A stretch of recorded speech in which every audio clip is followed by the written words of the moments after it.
waktu, dan sehingga rumah saya itu cuma 100 meter dari tempat pengolahan sampah itu. Jadi TPST bukan pengolahan sampah, itu tempat pembuangan sampah jadinya. Hanya tempat pembuangan sampah, Bukan bukan apa. pengelolaan ya. Nah, itu baunya luar biasa, sampai rumah juga masih juga. Jadi dari sampah organik itu bisa menghasilkan uang juga. Jadi sekarang kalau teman-teman tuh ngelihat sampah itu bukan sampah ya, tapi kita ngelihatnya duit. Dan di akhir 2019 kita menjadi pemenang untuk lomba Bogor bersih. Jadi kita menjadi salah satu yang terbaik di kota. Sabtu Minggu itu kayak pasar, tempat ini. Saya bingung, ini kan tempat ngurusin sampah, kenapa jadi kayak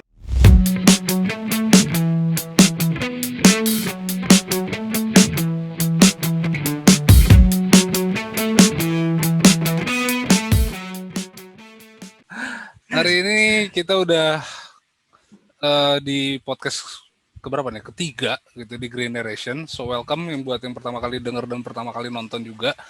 Kali ini kita mau ngebahas soal bank sampah nih. Cuman kita biasanya kan sendiri atau berdua gitu. Hari ini lumayan rame nih. Di sini ada narasumber kita, Pak Bandung. Halo Pak Bandung. halo, apa kabar? Sehat ya Pak? Alhamdulillah sehat. Sekarang sehat itu sangat mewah ya. Oh iya dong. Apalagi udah diberlakukan PPKM kayak gini ya Pak. Di rumah aja nih Pak, berarti nggak kemana-mana? Enggak, kan memang nggak boleh kemana-mana. Jadi iya. Jadi harus di rumah. Di sini juga udah ada Rohmat. Halo Mat. Gimana Mat? Halo. Kabar Mat? Baik, alhamdulillah kabar sehat. Di sini juga ada Rere. Halo. Oke, kali ini tuh pembahasan kita rada sedikit apa ya Mat ya? Sedikit dibilang sayang sama lingkungan, iya, tapi dikulik soal benefitnya juga iya juga. Yeah. Karena kita bakal ngomongin sampah nih. Betul. Khususnya bank sampah nih. Pak Bandung sendiri nih sebetulnya sebagai entrepreneur nih berarti kan Pak untuk bank sampah itu sendiri. Jangan dibilang entrepreneur lah, ketinggian. Waduh.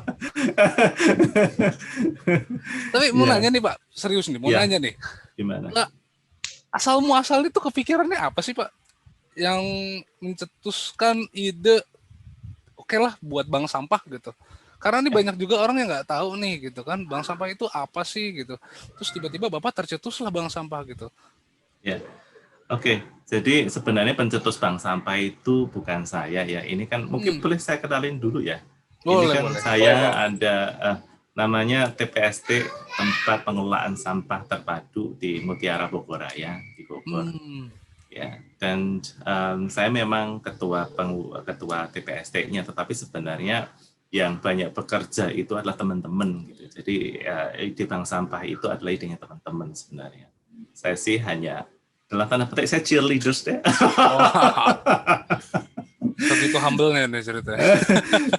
Enggak, jadi ini teman-teman dan kemudian yang bekerja terutama banyak sekali ibu-ibu gitu ya. Jadi the power of women itu menjadi penting di sini untuk pengelolaan sampah. Jadi kalau tadi pertanyaannya tentang masalah bank sampah, tapi sebenarnya ide awalnya adalah bagaimana menyelesaikan masalah sampah itu sendiri. Masalah sampah itu sendiri, oke, gimana tuh masalah sampah itu? Jadi awalnya memang sebenarnya TPST ini sudah ada itu karena memang itu adalah dibangun oleh pemerintah Kota Bogor ya. Karena biasanya di setiap kelurahan itu tuh biasanya ada namanya TPST. Dan tapi apakah itu terkelola dengan baik itu perkara yang berbeda. Nah, jadi dulu sudah pernah didirikan udah lama, terus 2010, 2011, tapi kemudian sepertinya memang kemudian tidak berjalan dengan baik dari waktu ke waktu, dan sehingga rumah saya itu cuma 100 meter dari tempat pengolahan sampah itu. Jadi TPST bukan pengolahan sampah, dulu tempat pembuangan sampah jadinya. Hanya tempat pembuangan sampah, bukan pengelolaan ya. Nah, itu baunya luar biasa, sampai rumah juga masih bau sekali. Nah, kemudian di 2017 itu ada perubahan yang kemudian yuk kita bangun dengan benar deh itu TPST-nya. Kita selesaiin masalah sampahnya, dan kemudian pelan-pelan ya dari aktivasi dan sebagainya kita jadi tahu loh sampah itu ternyata punya nilai ekonomi ya. Jadi dari orang hanya sekedar buang dan sebagainya, ternyata sampah ini punya punya nilai ekonomi yang nggak bisa dianggap enteng gitu. Jadi bahkan seminggu itu kita bisa dapat 1,7 juta gitu hanya untuk sampah warga gitu. Dan kemudian kalau begini sebenarnya warga bisa mendapatkan untung dari sampah itu sendiri. Nah, makanya kemudian kita sudah ada tengkulak-tengkulak gitu yang secara rutin mengambil sampah-sampah sifatnya ekonomi. Ya, sampah-sampah sifatnya ekonomi atau sampah-sampah non organik ya kayak plastik, kardus, sisa-sisa besi dan sebagainya kemudian bisa dijual kembali. Nah, kemudian kita coba kalau ada sampah ekonomi berarti sebenarnya warga bisa mendapatkan untung dari situ. Sampahnya dia bisa menggunakan itu untuk membayar sampahnya itu sendiri atau bahkan lebih untuk kepentingan dapur mereka lah. Jadi makanya kalau disebut entrepreneur masih jauh. Gitu sih Mas latar belakangnya. Tapi ide briliannya itu sih menurut saya saat memang dihadapkan kepada situasi dan kondisi yang tadi Bapak bilang bahwa rumah saya tuh memang dekat tempat pembuangan sampah dan baunya minta ampun. Tapi kira-kira kalau dari lingkungan sendiri gitu saat Bapak dan rekan-rekan mungkinnya yang membentuk tempat pengelolaan bank sampah ini gitu. Mereka sendiri positif dengan hal ini untuk memberikan dukungan kepada program ini gitu, Pak. Gini, tidak ada warga yang kemudian sangat peduli dan kemudian ada warga yang ya sudah pokoknya masalah sampah saya selesai deh gitu di dalam rumah. Gitu. Pada umumnya memang masih seperti itu. Pokoknya saya taruh sampah, saya bayar. Waktu awal bayarnya masih 500 perak lah per hari. Murah sekali kan. Jadi kalau sebulan itu ya 15.000 waktu itu untuk menyelesaikan masalah sampah. Dan pada umumnya orang pengennya sampah ditaruh depan rumah tiap hari diambil dan I don't want to deal with this kind of sampah gitu lagi gitu. Nah, kemudian bau kan karena ditumpuk dan sebagainya. Jadi tidak ada proses pengolahan dan sebagainya. Akhirnya kita mulai dengan memilah, memilih dan sebagainya. Ternyata ada sampah ekonomi tadi dan kemudian kita membuat administrasi kalau kita boleh bilang itu namanya menjadi bank sampah. Ada bukunya, buku tabungannya.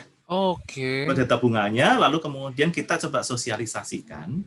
Dan ternyata memang itu ada warga yang kemudian ngumpulin kardus, ngumpulin plastik dan sebagainya ke situ, dan kemudian kita catat gitu. Boleh uangnya diambil saat itu boleh, kalau kemudian dia mau tabung dulu juga boleh. Jadi dia pegang buku, kita juga pegang buku. Persis kayak bank. Makanya kita sebut sebagai bank sampah. Dan itu boleh mereka ambil akhir bulan, akhir minggu, gitu. Atau mau dipakai untuk bayar iuran sampahnya juga boleh, mau dipakai sendiri juga boleh. Jadi itu sangat fleksibel sekali dan sudah ada 100 family lah yang menjadi member dari bank sampah. 100 keluarga. Wow, luar biasa. Pak, ini kalau yang datang kayak gitu, apakah yang model-model kayak Rere nih misalkan gitu kan ibu-ibu gitu kan, yang biasa sibuk gitu. Nggak tahu nih, Re, lu pribadi gimana Re? Maksud gue, kan kita ngomongin, ya kalau ngomongin sampah ya nggak jauh lah dari orang-orang di rumah gitu kan. Biasanya kalau anak cewek nih akrab banget nih sama bersih-bersih gitu. Maksudnya yang banyak datang itu apa yang banyak yang kayak Rere gini, mamang yang wanita gitu kan, ibu-ibu dalam tanda kutip gitu atau gimana nih? Ya biasanya gini deh, ini adalah yang datang itu selalu ibu-ibu ya. Yang ngurusin sampah, yang ngurusin dapur rumah tangga itu kan selalu ibu-ibu biasanya. Dan memang kemudian ini yang sampah ini sebenarnya walaupun ketuanya saya, tetapi sebenarnya banyak berperan itu sebenarnya ibu-ibu. Gitu. Nah, jadi awalnya memang kemudian ibu-ibu ini karena ya itu nggak bisa kemudian cuma di sana terus kemudian ada orang yang kita bayar gitu untuk milah-milah dan sebagainya, tapi nggak ditongkrongin nggak bisa. Jadi tiap hari mesti dikunjungin gitu ya, dikunjungin.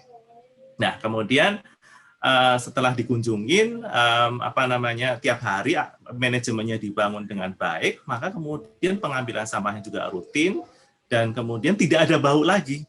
Kenapa? Oke, satu, itu ada sampah namanya non-organik yang punya langsung nilai ekonomi langsung tuh. Yang kedua adalah yang masalah tadi sampah organik. Sampah organik kan biasanya kan dibuat composting. Itu nggak bisa dibuat composting. Kenapa? Karena butuh luas yang banyak dan waktu yang banyak, berarti 2 bulan biasanya. Dan itu selama 2 bulan itu baunya luar biasa. Waktu untuk pengelolaan atau waktu untuk dikumpulkan ya Pak? Enggak, ketika dikumpulkan lalu kemudian diubah menjadi kompos itu kan perlu waktu 2 bulan. Oh iya. Nah, kayak fragmentasi gitu ya Pak? betul, fermentasi perlu. Nah, sekarang kita punya cara yang lebih canggih lagi. Gila-gila, Jadi, robot jago banget. Kita pelihara yang namanya maggot. Maggot itu seperti lalat tentara lah, black soldier flies ya. Pernah dengar dong? Orang, Pak. Belatung besar. Oh, belatung itu besar. Itu sudah dipakai menjadi, kalau ada industri besar dipakai menjadi industri pakan ikan ya. Dan kemudian ini belatung ini kemudian kita belajar bagaimana cara memelihara dan menyelesaikan masalah sampah. Dan kemudian alhamdulillah kita sukses, kita memelihara belatung itu, dan kemudian kita sudah punya 12 pons lah. 1 pons itu 20 kilo sampah per day. Dan kita itu 1 hari itu kan kita memang rutin ya, setiap sampah yang datang itu pasti ditimbang, itu harus ditimbang karena kita harus lapor kepada pemerintah Kota Bogor. Dan 400 kilogram sampah itu selesai dalam sehari. Dan tidak bau. Itu catatannya. Tidak bau, betul. Dan tidak bau. Belatungnya kemana? Nah, teman-teman yang lain itu karena kita di TPST 3 MBR ini tuh kemudian guyupnya mulai banyak nih pelan-pelan. Oh, ternyata bisa ya dikelola tanpa industri. Banyak kemudian warga-warga yang kemudian ikut terus kemudian membuat semacam bukan paguyuban ya, tapi ya kumpul-kumpul lah. Nah, terus kita bikin namanya peternakan lele. Peternakan lele. Benar. Jadi di situ bukan hanya TPST, tapi kemudian ada ternak lele. Kemudian ternak lele, dan sekarang 70% pakan lelenya itu dari maggot tadi. Jadi maggotnya untuk menyelesaikan masalah sampah, kemudian maggotnya sendiri kita panen setiap 2 minggu sekali, kemudian kita jadi pakan dari lele itu sendiri. Dan kita jual juga. Dijual juga. Dijual juga. Jadi dari sampah organik itu bisa menghasilkan uang juga. Jadi sekarang kalau teman-teman tuh ngelihat sampah itu bukan sampah ya, tapi kita ngelihatnya duit. Itu yang penting Pak, karena kalau semangatnya udah ke ekonomis, biasanya udah tergeraknya lebih cepat buat ayo bergerak. Benar. Kalau kata Romat mantan yang sampah sih. Enggak ya? Ya, jangan dong. Memang benar, saya dulu juga pernah kalau sistemnya di rekan saya dulu yang di Jogja bukan sampah, tapi lebih kayak buat pertanian agribisnis yang sifatnya pertanian berkelanjutan gitu kan. Jadi dia benar-benar memanfaatkan sesuatu hal yang organik untuk menghidupi ternaknya dan bisa dijual kan, punya nilai ekonomis. Nah, ini saya mau cerita lagi. Jadi gini, ada lele. Jadi sekarang di TPST itu bukan hanya tempat pengelolaan sampah saja, tetapi juga ada peternakan lele, lalu ada lagi peternakan puyuh, dan ada juga pertanian organik. Oke. Jadi sebenarnya ketika kita diselesaikan dengan maggot tadi, itu sisa sampahnya akhir udah langsung jadi humus, jadi kompos. Itu kita jual dan kita pakai sendiri. Jadi di situ ada namanya paguyuban dari ibu-ibu yang kemudian membuat pertanian organik di situ dan kemudian memanfaatkan kompos tadi untuk sebagai pupuknya. Jadi kita jual sayuran juga sebenarnya. Di situ ada jual sayur, kemudian jual lele, ada jual puyuh gitu ya. Dan semuanya asal muasal dari mana? Dari sampah. Gitu. Wow. Keren banget ya Pak bisa sampai kayak gitu. Nah, untuk nge-develop itu berapa lama Pak? Maksudnya kan banyak juga nih. Kayak mungkin saya juga punya teman-teman di mahasiswa. Kebetulan saya masih kuliah juga gitu. Coba untuk bikin sistem-sistem kayak gitu, cuma kendala ke hulu hilir ya, karena rantai pemasarannya nggak kebentuk, atau mungkin idealisnya mereka harus terbentuk sama realistis. Kita butuh duit nih, di sini belum ada cuan, jadi akhirnya buyar tuh, nyari lubang lain yang bisa menghasilkan uang. Nah, untuk ngebentuk pola yang Bapak bina ini sejauh ini, berapa lama waktu yang dibuat? Membutuhkan cost yang tinggi, untuk merencanakan sistem itu sampai berjalan menjadi bank sampah dan mempunyai nilai ekonomis tinggi, Pak? Ya, 3 tahun. Lama juga. 3 tahun. Cukup singkat sih kalau 3 tahun benar-benar dia sangat bisa singkat. menghasilkan. Jadi gini, tahapannya begini. 1 tahun yang kita pikirin gimana sampahnya tidak bau, tidak numpuk, ya. Dan kita tidak menjadi tempat penampungan, tapi benar-benar pengolahan. Itu 1 tahun benar. Administrasinya, lalu kemudian administrasi, terus kemudian sampahnya benar-benar kita timbang, kita atur, dan 1 tahun itu alhamdulillah bisa kelar. Dan kemudian kita selalu melaporkan itu kepada pemerintah Kota Bogor. Dinas Lingkungan Hidup itu selalu ada pertemuan lah sebulan sekali, dan kalau ada training-training selalu kemudian kita diberikan kesempatan untuk ikut training. Dan ketika administrasinya kita mulai bagus, itu juga ternyata ada insentifnya. Jadi orang-orang yang bergerak di situ itu diberikan insentif, walaupun tidak banyak sih, tapi itu sangat membantu. Nah, jadi dan setiap tahun, setiap waktu, karena kita semakin bagus, maka kemudian insentifnya itu juga ditingkatkan. Kita gunakan insentifnya itu sebenarnya bukan kita gunakan untuk pengurus, tapi kita justru gunakan untuk pengembangan yang lain. Dan untuk mengambil sampah itu kan sebenarnya dulu menggunakan motor sampah, dan motor sampahnya rusak semua. Kita bisa beli mobil, benar, udah rusak. Akhirnya udah rusak karena udah usaha lebih dari 5 tahun ya. Kita akhirnya bisa membeli mobil pengangkutan sampah sendiri. Tanpa iuran dari kita ya. Tanpa minta-minta dari warga. Keren banget itu. Terus kemudian kita udah beli mobil sendiri, kita sudah bisa membuat factory, pabrik untuk memproduksi maggot tadi, dan kita jual tuh telur-telur maggotnya, karena waktu itu kita yang paling berhasil di Kota Bogor, dan akhirnya banyak yang melakukan studi banding dan banyak training gitu ke tempat kami, dan gimana sih cara membudidayakan maggot, terus banyak memberikan telur-telur maggotnya mereka untuk budidayakan, dan sebenarnya dalam hitungan 2 tahun sih, bukan 3 tahun, di akhir 2019 kemarin, belum COVID, dulu di awal 2016 itu kan saya tadi cerita bahwa baunya luar biasa, dan kita menjadi salah satu yang terburuk di Kota Bogor lah.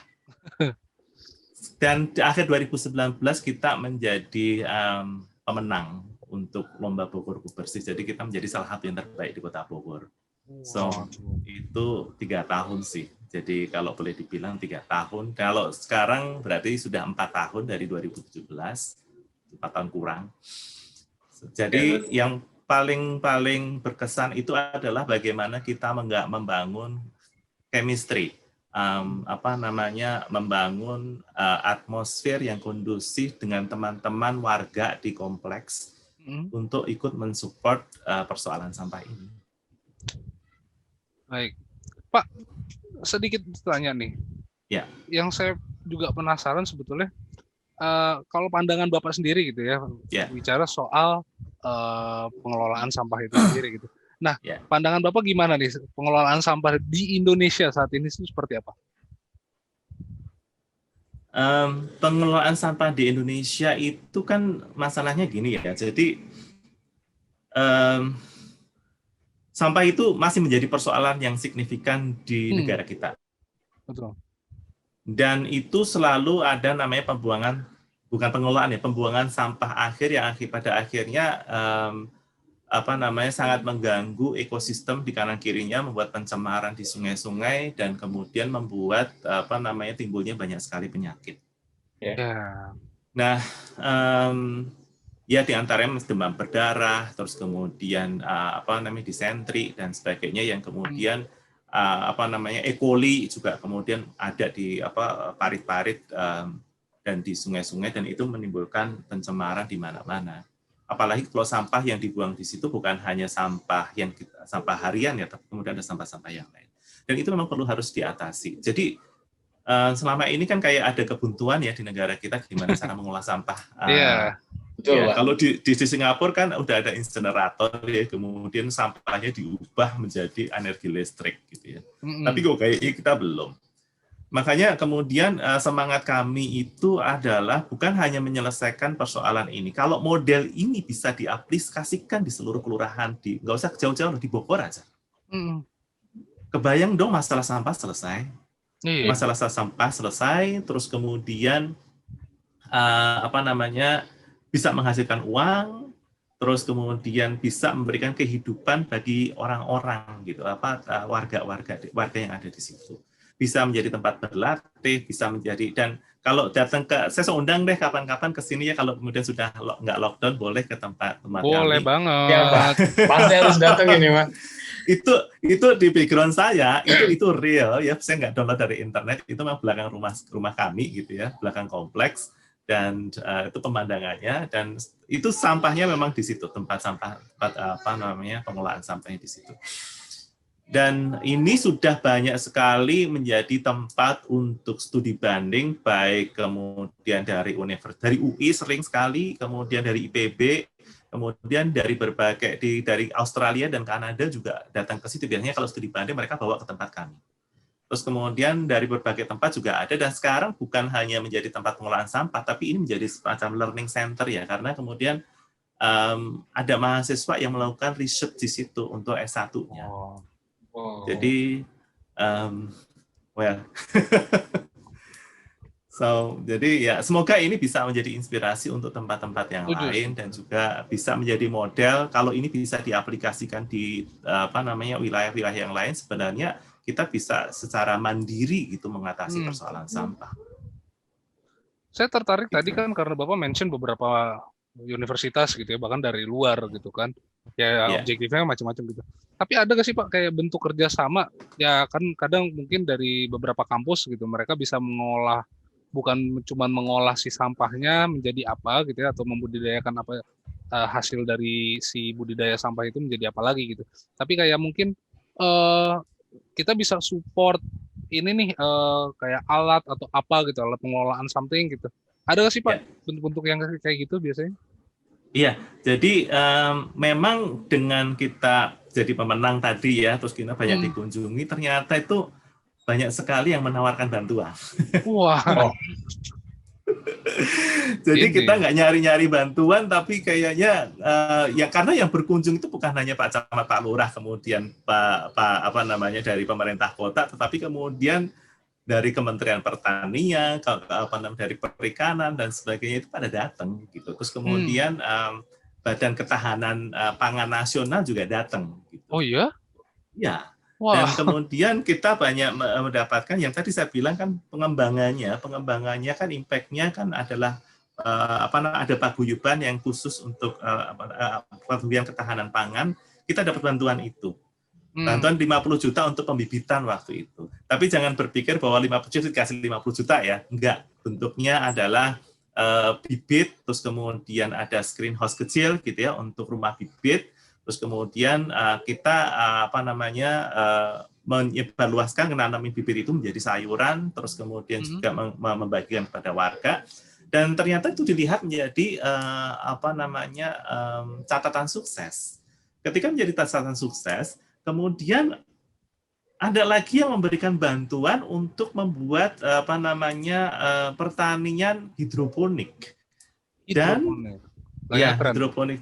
Jadi hidroponik, dan sekarang kita punya greenhouse yang gede, bukan greenhouse ya, kalau greenhouse benar-benar rumah kaca ya, tapi ini greenhouse gede, cukup gede. Dan kita sudah berproduksi terus-menerus untuk sayuran. Jadi sayurannya sudah dipastikan itu tanpa pestisida, itu jelas. Jadi sayurannya jelas sehat. Dulu kalau saya beli sayuran itu suka ke mall ya, beli ke mall untuk cari yang organik. Enggak, sekarang saya jalan kaki, terus kemudian beli di situ. Dan ibu-ibu itu selalu ada hari panen, namanya hari Sabtuan gitu ya untuk panen. Dan kemudian itu dipasarkan lewat ini kita itu ada di grup di kompleks itu ada grup sendiri, itu langsung dipasarkan. Nggak usah pergi kemana-mana, itu langsung habis. Wow. Jadi yang luas kenapa? Butuh lahan yang luas nggak sih Pak untuk bisa tanah hidroponik seperti itu? Kalau hidroponik kan nggak butuh luas gitu ya, karena kemudian dia itu pakai pipa gitu ya. Nah, yang butuh tanaman luas itu ketika kemudian kita perlu tanah. Nah, itu memang kita dua-duanya kombinasi. Kita memang ada yang lahannya memang terbatas ya. Kita menggunakan ada lahan Pemda lah di situ. yang nggak dipakai kita pakai, kemudian untuk tanam di tanah langsung, lalu kemudian di saat yang sama kita bangun tanaman organik dengan menggunakan pipa-pipa. Nah, pipa itu nggak butuh tempat yang banyak, kan tinggal disusun sebenarnya, susun ke atas. Gitu ya. Dan kita juga banyak melakukan percobaan-percobaan kecil. Jadi kemudian ada yang menggunakan pupuk ya, masih pupuk yang pupuk kimia yang kita pakai, tapi kemudian kita menggunakan namanya lele tadi kotoran lele itu airnya muter. Jadi di bawahnya lele, di atasnya itu pakai pompa dialirkan, dan itu hasilnya cukup bagus. Gitu. Jadi kotoran lele itu ternyata bisa menjadi menjadi pupuk dari si tanaman itu sendiri. Wah, ini baru tahu saya. Saling menghidupi ya. Jadi, dari sampah magotnya bisa jadi makan lele, kotorannya bisa lagi buat tanaman gitu ya. Betul. Jadi ini kan tadi mengutip kata Mas Rahmat tadi ya, ini ada namanya pertanian ramah lingkungan. Makanya kemudian kita sebutin bukan pertanian ramah lingkungan, kita menyebut kampung kami menjadi kampung ramah lingkungan. Kampung ramah lingkungan. Jadi kampung ramah lingkungan, dan kemudian orang ketika datang itu bisa belajar macam-macam, mulai dari sampahnya, mulai dari lelenya, mulai dari puyuhnya, mulai dari pertanian organik yang kita bangun, itu belajar macam-macam. Dulu waktu pas zaman awal-awal COVID belum banyak itu tuh Sabtu Minggu itu kayak pasar tempat ini. Saya bingung, ini kan tempat ngurusin sampah, kenapa jadi kayak pasar gini kan? Karena orang itu datang tanpa konfirmasi gitu loh. Entah mereka dengar dari mana nggak tahu, gitu tiba-tiba datang satu mobil gitu, serombongan datang. Terus kita kan membangun kayak bukan cottage ya, tempat untuk kayak pendopo kecil-kecil lah gitu. Sehingga orang bisa duduk di situ dan sebagainya. Terus waktu itu kemudian saya putuskan, wah ini kalau konteksnya COVID bahaya sekali gitu kan. Tapi sekarang kita udah batasin banget, apalagi sekarang sudah nggak boleh gitu. Orang datang tanpa konfirmasi udah nggak boleh. Harus konfirmasi dulu mau datang, sehingga kita kalau misalkan datang benar-benar dibatasin orangnya berapa. Kalau dulu tanpa konfirmasi tiba-tiba datang gitu ya. Ya mau nggak mau dilayani aja udah. Loh iya, ini siapa, jadi teman-teman agak kewalahan sih. So, tapi alhamdulillah kalau itu bisa membuat orang lain senang, dan karena pemandangannya seperti itu ya, jadi orang kayaknya pengen dapat udara sejuk, bisa belajar, bisa duduk-duduk gitu. Jadi itu kayak surga buat saya sih. Wah, luar biasa. Tapi Pak, ini kan lagi pandemi gitu kan, pandemi lagi nih. Secara pengelolaan gitu, sampai saat ini Bank Sampah itu terganggu nggak sih Pak dengan adanya pandemi saat ini tuh? Apakah warga masih tetap antusias gitu? Oh iya dong, kan itu apalagi pandemi kan, itu nilai uang itu menjadi penting kan, ya kan, nilai uang menjadi penting gitu. Jadi itu sama sekali tidak mengganggu ya. Mengganggunya itu adalah sebenarnya kita harus lebih hati-hati, ekstra hati-hati. Jadi kalau misalkan kan kita kalau wilayah MBR itu kan meliputi tiga RW ya sebenarnya. Dan bahkan kita terima sampah itu bukan hanya dari situ aja, jadi dari tempat-tempat lain, hotel dan sebagainya udah minta bagaimana sampah saya dikelola. Nah, tapi untuk warga-warga kita selalu dapat informasi, misalnya rumah-rumah yang digunakan sebagai isolasi mandiri, itu sampahnya dipisahin. Itu nggak ada proses pemilahan sama sekali.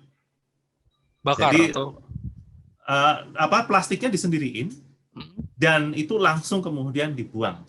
Kan sebenarnya gini, dianggap sebagai residu. Jadi sampah itu tidak seluruhnya kita bisa selesaikan, tapi selalu ada residu. Residu itu apa? Misalkan contoh seperti softtek, terus kemudian pampers, itu kan kita nggak bisa ngolah kan? Yeah. Kita nggak bisa ngolah, dan itu dijual juga nggak laku. Gitu. Jadi memang kemudian selalu ada truk dari Pemda yang ngangkut ya. Kalau dulu itu karena dianggap sebagai residu itu sampai 12 truk. Sekarang itu per bulan itu 12 truk total. Sekarang tinggal 3 truk. Tinggal 3 truk. Itu benar-benar hanya untuk mengolah residu tadi. Dan kita anggap itu sebagai residu. Jadi supaya tidak membahayakan dari petugas-petugas yang kemudian harus mengkoleksi sampah dari warga. Gitu. Dan dengan pandemi ini harusnya kemudian warga justru malah sangat terbantu, karena kemudian mereka dengan lebih rajin mengumpulkan sampahnya, dan kemudian itu kan Ya buat beli garam kan lumayan. Iya betul Pak. Apalagi kalau kayak saya yang masih di Tangerang ini kan, kalau di sini biasanya tuh kita malah justru bayar gitu. Setiap bulannya kita ada kayak uang Iuran. sampah gitu kan. Memang uang kebersihan, uang lingkungan segala macam.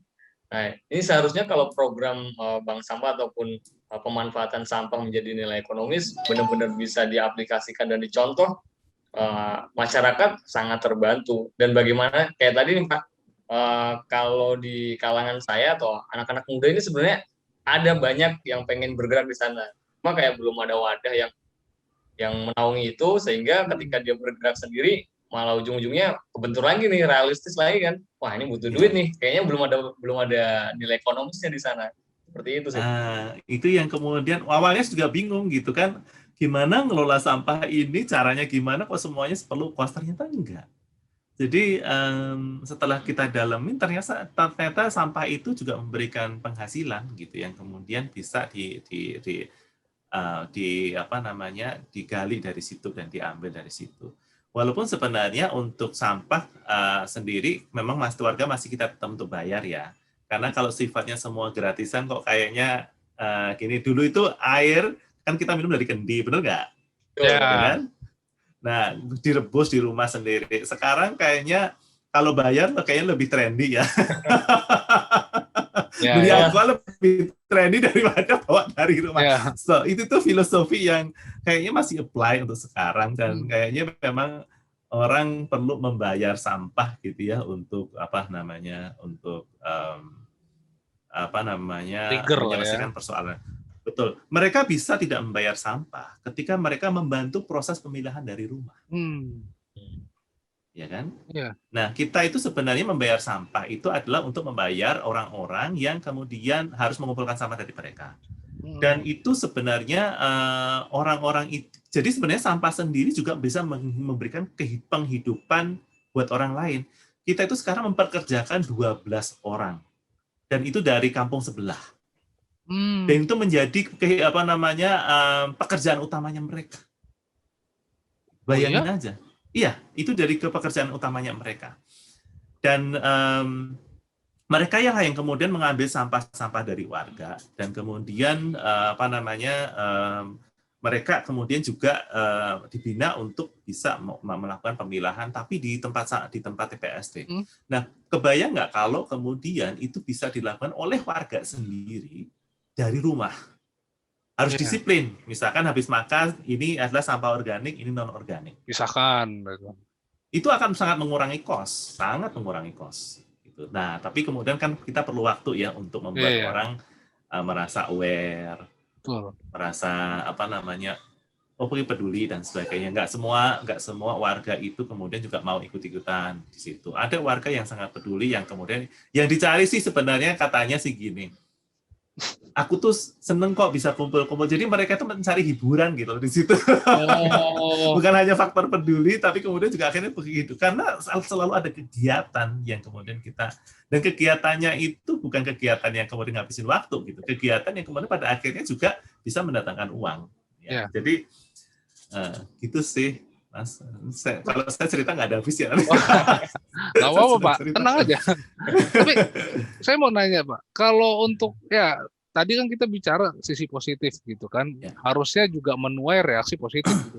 Tapi pernah nggak sih Pak selama berkegiatan ini gitu ya di bank sampah gitu, nemuin yang kontra gitu? Oh ada, yang namanya pro kontra itu jangan itu kan kelihatan bagus-bagusnya aja saya ceritanya. Gimana tuh Pak? Coba Pak, yang kontranya dari mana tuh? Kok bisa? Gitu? Kontranya gini, loh itu sudah ada lele, udah ada puyuh dan sebagainya, kenapa sih saya harus bayar sampah? Sederhana itu. Loh, ya sederhana itu gitu loh. Jadi kenapa sih sampahnya mesti harus dibayar? Loh, sampah dibayar itu kalau misalkan kita bayar 30.000 per bulan, itu berarti sehari berapa? 900. 900 kan? 30.000 sebulan. Sehari berapa? 1.000. Apakah itu begitu mahal ya membayar 1.000 untuk sampah seluruh rumah tangga dia? Iya betul Pak. Nah, jadi itu yang kemudian perlu didekati, perlu diajak ngobrol ya, perlu diajak ngobrol. Dan kemudian itu kita, kalau kami sih sangat welcome bahwa kemudian kalau memang nggak pengen gratis, ayo dong ikut kontribusi di sini gitu kan. Jadi bukan hanya duduk-duduk di rumah terus kemudian dia taruh sampah di luar terus kemudian selesai urusan kan tanpa mengeluarkan apa-apa. Gitu. Kok hidupnya kayaknya nyaman banget ya. Jadi nggak ada kontribusinya banget itu kayaknya. Nah, jadi itu yang kemudian perlu kita bangun kesadaran. Kalau memang ingin semuanya gratis, berarti kita perlu menghasilkan uang lebih banyak. Ayo kita bantuin gitu. Tapi kalau hanya sebagian kelompok saja orang yang kemudian harus ikut bekerja mengelola lele dan sebagainya, terus kemudian pengen sampahnya gratis kan nggak seru ya. Jadi ini yang kemudian perlu kontra itu selalu ada. Dan kemudian jadi apalagi kan ada namanya sampah ekonomi, lalu kemudian ada lele, ada puyuh, kemudian ada sayuran dan sebagainya. Orang yang nggak tahu kan ngelihatnya itu duit semua ya gitu. Nah, tetapi kan kemudian bahwa menghasilkan seperti itu perlu partisipasi ya, bahwa kita perlu datang, perlu diskusi, perlu ikut bantu gitu, itu menjadi penting karena bukan hanya semata-mata ikut bantu, tapi dengan kita diskusi, kita berinteraksi, itu kan kemudian kehidupan kita bernegara, kehidupan kita berwarga itu kan menjadi ada value-nya. Nah, itu yang kemudian saya udah cerita sedikit ya dulu gitu. Yang saya belum tahu nih sebetulnya perbedaan antara tadi Bapak sebenarnya udah panjang lebar sih ngejelasinnya bank sampah tuh apa sih gitu kan. Cuman mungkin banyak orang di luar sana juga yang nggak tahu nih bedanya bank sampah sama loak itu seperti apa. Karena saya jujur ya, tadi kan kita bicara soal nominalnya gitu kan, nominal kecil gitu kan, terus ternyata memberikan arti tersendiri gitu untuk beberapa orang. Karena saya pun ngerasa Pak, karena dulu saya pernah ngeluakin barang cuma buat nonton bioskop Pak. ini kisah nyata nih Pak, gitu. Jangan ketawa lo Mat ya. Jadi emang begitu tuh, saking ininya. Cuma memang mungkin banyak yang nggak tahu nih, ini bank sampah, kita bisa setor sampahnya, kita bisa tarik uangnya kapan aja.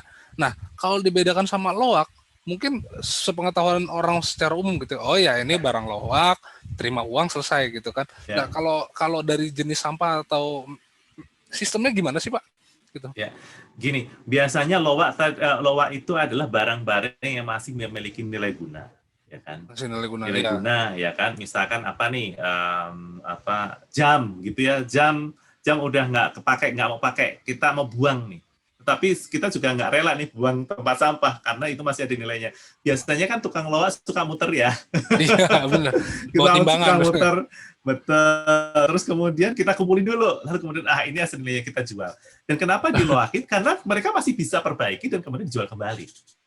Nah, kalau sampah ini biasanya ya kalau misalnya ada jam, ada macam-macam, itu nggak akan lari ke tempat sampah. Mereka warga itu langsung punya inisiatif sendiri untuk jual loakan seperti tadi. Nah, yang sampah ini benar-benar adalah sampah yang memang sudah nggak bisa diloakin lagi. Yang misalkan kardus tapi bentuknya sudah bukan kardus gitu ya. Orang udah dirobek-robek ya dan sebagainya, tapi itu masih ada value-nya. Nah, cuman orang nggak ngelihat bahwa itu ada value-nya. Gitu. Jadi biasanya yang datang ke tempat kami sampah-sampah begitu. Nah, kalau ada sampah-sampah yang lain yang kayak loak dan sebagainya, kita tuh juga sangat seneng kok karena kemudian di tempat kami kita juga seneng karena kemudian itu nilainya karun nih guys. Betul. Nah, jadi biasanya itu yang kemudian masuk ke tempat kami adalah sampah-sampah plastik, botol aqua, lalu kemudian kardus, dan ya adalah kemudian peralatan-peralatan rumah tangga yang kemudian nggak dipakai, terus diloakin juga nggak laku ya. Biasanya kan orang tukang loak kan tetap memberikan nilai kan. Ini harganya segini, ini harganya sendiri. Nah, itu tukang loak udah nggak mau gitu. Terus kemudian taruh tempat sampah, terus kemudian kita harus mengangkut gitu ya. Nah, jadi ternyata di tempat kami itu memang sudah ada yang mengambil gitu ya, jadi kita kumpulin, kita timbang. Terus kemudian ada mengambil dan semuanya sudah ada nilainya. Jadi kita tuh punya list gitu ya, daftar gitu ya, yang kemudian jadi si bank sampah sendiri itu ya kalau mau nuker udah bisa lihat. Oh, plastik gue segini sekilo dapat segini. Oh, kalau udah kardus sekilo dapat segini. Oh, udah dia lihat sendiri. Dan dia sendiri yang kemudian nimbang, boleh Gitu. Jadi memang dibuat lebih mandiri sehingga kemudian itu bisa memberikan benefit, dan kita kan pengen transparan ya, transparan sehingga orang nggak apa namanya, oh gue kemarin sekian kilo kok kemudian kok dihargain segini, enggak. Jadi itu yang kemudian, tadi gue bayarnya cuma 10.000 tuh. Enggak, jadi memang sudah ada harganya di situ, terus kemudian mereka nuker, dan ya tadi, ya kalau bisa diloakin pasti mereka nggak akan buang ke tempat sampah kan. Iya, betul. Pasti akan loakin dulu karena value-nya lebih tinggi. Nah kalau tempat sampah itu benar-benar secara loak, dalam bentuk secara loak itu sudah nggak laku lagi, nggak punya rupiah yang kemudian bisa diambil dari situ. Makanya kemudian, kalau itu bisa benar-benar bisa berlaku di tempat-tempat yang lain ya, itu akan sangat membantu banget itu. Nah, dan ingat loh, sebenarnya saya mau tambahin dikit. Iya. Dari lele dan sebagainya, ternyata itu warga itu juga kemudian meng-create. Jadi ada keripik lele, jadi ada produk-produk diversifikasi dari, kalau dihitung-hitung ya, itu sebenarnya asal muasalnya dari sampah. Gitu. Ya. Benar. Nah, gini Pak, sekarang kalau bicara soal si sampah itu tadi, berarti kan emang udah ada patokan harganya, emang nggak akan ada istilahnya, oh sampah ini langka jadi saya hargain lebih mahal ya, kayak gitu nggak ada ya, berarti ya flat aja ya semuanya. Enggak, iya. Flat lah, kalau misalkan plastik bahan bakunya juga segitu, terus ini bahan bakunya juga segitu. Kan itu tidak terpengaruh sama inflasi. Iya benar. Tuh, nilai tukarnya tetap ya Pak, mantap. Dan kemarin tuh sebenarnya juga ada yang kemudian, sebenarnya banyak kok yang datang ke sini menawarkan alat, menawarkan project dan sebagainya, karena saya nggak ngerti kenapa orang datang terus jatuh cinta ke tempat itu, terus pengen bikin project apa dan sebagainya. Kemarin juga ada yang Pak, tolong Pak ngumpulin jelantah, kita akan pakai menjadi biodiesel tempat lain dan sebagainya lah. Tapi bisa juga jalan. Jelantah kan memang untuk biodiesel ya. Betul, enggak maksudnya di tempat Bapak udah ada pengelolaannya juga di tempat Bapak gitu? Enggak, kita nggak akan nyampe ke situ. Jadi orang itu datang itu sudah langsung bawa barangnya. Oh gitu. Gitu. Jadi, waduh, nanti saya berhenti kerja. Ngolah sampah. Tapi Pak, kalau untuk dampak positifnya gitu ya, kan siapa aja sih yang sejauh ini gitu ya terdampak gitu ya akan hal positif ini gitu, mungkin di luar dari warga itu sendiri gitu Pak? Ya, dampak positifnya itu jelas bahwa kemudian di luar warga ya, luar kita. Dampak positifnya itu MBR TPST itu menjadi salah satu kebanggaan dari pemerintah Kota Bogor ya. Jadi itu selalu. Jadi kalau misalkan ada kunjungan kemana pasti dibawa ke situ. Dari kunjungan kemana pasti dibawanya ke situ. Dan kemudian dampak positifnya itu menjadi contoh yang kemudian real, bukan hanya teori. Kan seringkali kita dengerin bank sampah, cara mengolah sampah dan sebagainya, itu cuma jadi cerita. Ini real, ada. Dan sebenarnya di perumahan lain bisa loh, gitu loh. Jadi perumahan lain bisa loh. Dan ini yang kemudian kita mau bangun, bagaimana kita bisa menjadi inspirasi buat teman-teman yang lain. Walaupun kemudian mereka pada akhirnya juga bingung juga, kok dia bisa ya, MBR bisa ya, kok tempat gue tetap saya berusaha terus nggak bisa. Oke, kita lihat masalahnya satu-satu, gitu kan. Gimana nih cara menyelesaikannya. Jadi, ini menjadi percontohan dan menjadi atmosfer yang baik untuk Kota Bogor sebenarnya. Dan ini tadi bisa menjadi learning center buat teman-teman yang lain. Dan bahkan tadi saya sedikit cerita bahwa kemudian kita itu berulang kali ditawarkan dari perumahan lain. Perumahan lain itu karena mungkin nggak bisa bangun seperti ini, bisa nggak sampah kita diambil juga? Oke, kalau diambil tentunya ada harganya ya, karena harganya itu kita harus mengirim orang ke sana, harus mengambil, itu kan cost ya, mereka harus mau nggak gitu dengan harga segitu. Ada dari sekolah-sekolah tertentu yang kemudian buang sampahnya ke tempat kami. Jadi kenapa kami juga tidak menolak, karena itu bisa kami selesaikan gitu ya. Dan tetapi harus dilihat dari jenis sampahnya. Misalkan dari pasar mana pengen dibuang ke tempat kami, ya kami nggak apa-apa, tetapi harus lihat sampahnya. Kalau sampahnya isi cuma sayuran aja, maggot kami nggak bisa berkembang gitu. Maggot itu makanya kalau ada sampah sayuran dan ada sampah protein ya bekas ikan, bekas ayam dan sebagainya. Itu tuh baru bisa berkembang dengan baik. Tapi kalau cuma dikasih sayur aja ya, kalau kita kan dikasih sayur juga bosen ya. Iya dong. Daging kambing proteinnya gitu. Ada nggak sih program bank sampah yang bekerja sama dengan kampus-kampus atau mahasiswa gitu, Pak? Karena kan ini menarik banget kan, Pak ya? Menarik. Jadi kalau kami memang belum ada kerjasama sampai ke level itu ya, karena kemudian saya juga bingung kalau sama kampus konteksnya kemana ya. Jadi kalau misalkan dari kampus, atau ya tergantung anak-anak muda gitu, Pak. Nah, kalau bekerja samanya gini, kalau dengan kampus, mereka magang. Satu, mereka magang sebulan tempat kami belajar, gitu ya. Bukan hanya kampus ya, tapi kemudian ada sekolah-sekolah anak SMA, kemudian magang tempat kami. Kemudian ini boleh nggak jadi tempat penelitian? Boleh banget gitu. Terus kemudian makanya saya ceritakan ada mahasiswa dari ITB, dari Jakarta gitu, penelitian tempat kami. Dan itu kemudian hasil penelitiannya kan juga kembali menjadi ilmu pengetahuan buat kami juga gitu. Jadi mereka benar-benar melakukan penelitian tiap hari gitu. Selama beberapa bulan datang setiap hari untuk meneliti tentang maggot. Mereka tertarik dengan tentang maggotnya. Bagaimana maggot ini menjadi kunci solusi untuk masalah sampah. Jadi itu menjadi penting. Terus kemudian juga ada sekelompok mahasiswa pasca sarjana elit lah di mana gitu. Mereka membuat proyek itu ke tempat kami gitu. Jadi membuat proyek bagaimana manajemen pengelolaan sampah yang bisa menghasilkan uang dan sebagainya. Nah dari sana kita bisa malah kita diajarin tentang finance. Kita diajarin tentang bagaimana ada proyek gitu. Wow. Gitu. Jadi itulah kemudian bentuk-bentuk kerjasama yang kemudian masih kita bangun dengan kampus, dengan pelajar dan sebagainya. Terakhir nih Pak. Ya. Kita udah melihat bahwa dampak positif terhadap lingkungan, bahwa sampah itu bisa jadi berguna dan menjadi nilai ekonomi khusus gitu ya. Cuman ada gak sih Pak dari harapan Bapak ini nih sudah ada di Kota Bogor, apakah memang ada harapan lain gak sih buat di Indonesia secara khususnya gitu ya?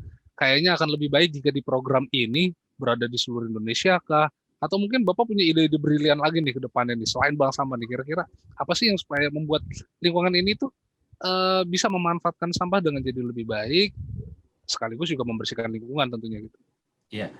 Kalau saya sebenarnya nggak muluk-muluk ya, sebenarnya saya nggak ingin muluk-muluk, tetapi kalau kan itu kita sebut sebagai kita sebut dengan masyarakat madani ya, atau masyarakat mandiri ya. Dan itu tuh bukan hanya semacam retorika gitu yang kemudian menjadi jargon banyak orang gitu, tapi kemudian kalau kemudian model yang bisa kami bangun ini, kita bayangin aja ya, kalau kita bisa menurunkan sampah. Cara paling mudah ya, kita per hari itu yang non-ekonomi atau kemudian sampah organik itu kita 400 kilo per day untuk 1.000 kakak. Ya, untuk 1.000 kakak. Coba direplikasikan di tempat lain di seluruh Indonesia. Ya. Dengan maggot itu bisa menyelesaikan 400 kilo per day untuk 1.000 kakak. Bayangin aja kalau itu bisa dicangkokkan di tempat-tempat yang lain, kita membantu sentra-sentra maggot di tempat-tempat yang lain, dan itu bisa berguna untuk menyelesaikan masalah sampah. Persoalan masalah sampah di Indonesia itu selesai. Dan itu breakthrough banget, itu terobosan banget di negara kita. Jadi, dan kalau misalkan sampah selesai, masalah persoalan lingkungan, yaitu masalah sampah, itu juga selesai. Pencemaran di sungai-sungai harus bisa sangat dikurangi. Harus sampah yang menunjuk di puncak dan sebagainya itu juga bisa diselesaikan. Tetapi yang kemudian menjadi berat, menjadi kunci di sini, ada nggak willingness dari masyarakat itu? Wah itu. Men-triggernya itu ya. Men-triggernya memang butuh effort, memang butuh. Kalau saya bilang tadi nggak lama ya, 3 tahun kita bisa menyelesaikan itu. Tapi kemudian kita harus bisa bagaimana membangun atmosfer yang kondusif supaya kemudian bapak-bapak dan ibu-ibu ini bisa guyup gitu ya, terus kemudian menyelesaikan masalah sampah itu sendiri. Iya, kalau gitu. Oke, teman-teman, ini kayaknya udah di penghujung acaranya nih. Terima kasih banyak Pak Bandung nih udah kasih Sama-sama. insight yang cukup powerful lah buat kita-kita nih anak-anak muda semuanya gitu kan. Bahwa sebetulnya sampah itu memiliki manfaat dan juga bisa dicarikan solusinya, bahkan bisa bermanfaat buat kehidupan masyarakat yang banyak gitu kan. Kayak tadi bisa jadi buat pakan lele bahkan gitu, kita baru tahu juga nih dari sekedar sampah gitu, dari maggotnya gitu bisa jadi pakan lele, bahkan dari kotoran lele tersebut yang tadi sudah diambil dari maggotnya itu kotorannya bisa dijadiin pupuk lagi. Ini luar biasa sih insight-nya. Pak Bandung, terima kasih banyak buat waktunya. Sama-sama Mas Faisal. Rahmat, Rere juga thank you banget buat waktunya. Jangan kapok.